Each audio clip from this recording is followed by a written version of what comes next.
अगर तुम यह चैनल पे नए छो तेल करियो ये चैनल गोड सब्सक्राइब बे दबाइयो अथी बेल आइकनस पे क्लिक ताकि तुम मिलो लेटेस्ट वीडियो हंस अपडेट। अस्सलामुअलैकुम वरहमतुल्लाहि वबरकातुहू।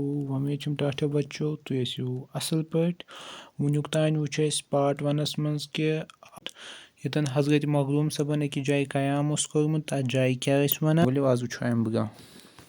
खुदा तालहन ओस मखदूम सबस रहमतुल्लाहि अलैह सठा तेज याद वुतुर अता कोर्मुत। शमह चक निस खानकाहस मज दाखिल सपदन विज ऐस तिम वारियाह लॉकट। अवु मोख आय तिम तथ कुठिस मज थावन यथ मज ब्रोह अख बुजुर्ग रोजान ओस। यह बुजुर्ग ओस प्रेथ रात सूरह कहफ थदि थदि परान। कह दोह गछित वोन्नस हजरत मखदूम रहमतुल्लाहि अलैह सबन ज तुहुन थदि थदि परन सत गो मे यह सूरह शरीफ याद। बुजुर्ग गो हैरान ज यित्स काल पेठ छुस ब यह सूरह शरीफ याद करनच कोशिश करान मगर यादे छुम न गछान। यमिस शुरिस रूद बोजान बोजानी चेतस गो याद। हजरत मखदूम सब रहमतुल्लाहि अलैह ऐस दोहस रातस खुदा ताला सिंदिस इबादतस मज आवर रोजान। वारियो तजगीर निगारो छु पैगंबरन तो औलियाहन सत मखदूम रहमतुल्लाहि अलैह सबनन रूहानी मुलाकातन हुंद जिक्र कोर्मुत। तिमन ओस इल्मस तो गट चारस मज त कमाल तो रूहानी थजर त हासिल। तिहंज वारियाह करामत छ मशहूर। तिम ऐस शरीयतिक पाबंद रोजित मारिफतिक तलबगार ताहम परस्ती हिंद मुखालिफ।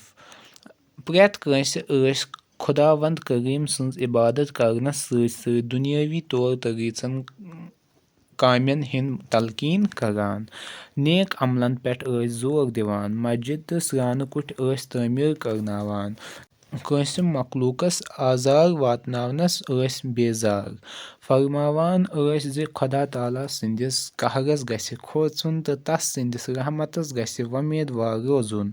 हलाल रिजिक गछ खियोन दुनियाहस तो दौलतस गछ न लोल बरुन। खुदा ताला सन्ज इबादत करित गछ तस सन्ज नियामतन हुंद शुक्र गुजार रोजुन।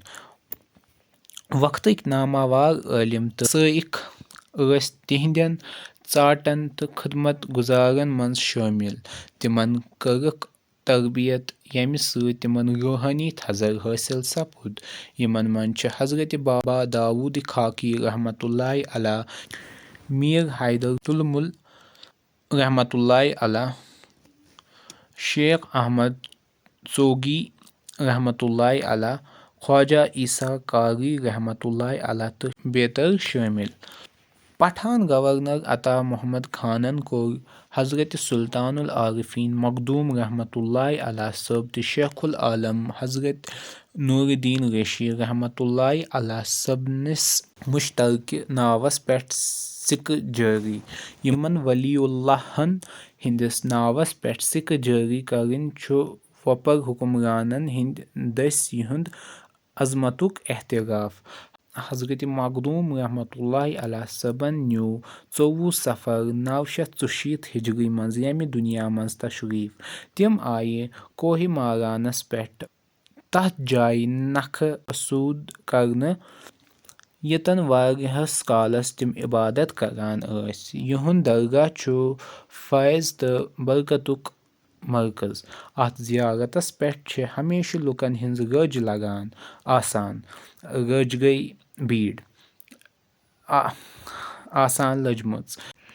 प्रेथ वरि यह छु 27वें सफर हिंद दोह मनावन यिवान तो वरुस लगान। बच्चो यह ओस तुहुंद सबक यथ मज जन तय पर्यो हजरत मखदूम रहमतुल्लाहि अलैह सबनिस बारस मज। उम्मीद छम तोह आसो यह पसंद आमुत। यथ यमो अस ब्याख पार्ट हेत यथ मज क्वेश्चन आंसर्स तो लफ्ज माने यमिक आसन। फी अमानिल्लाह।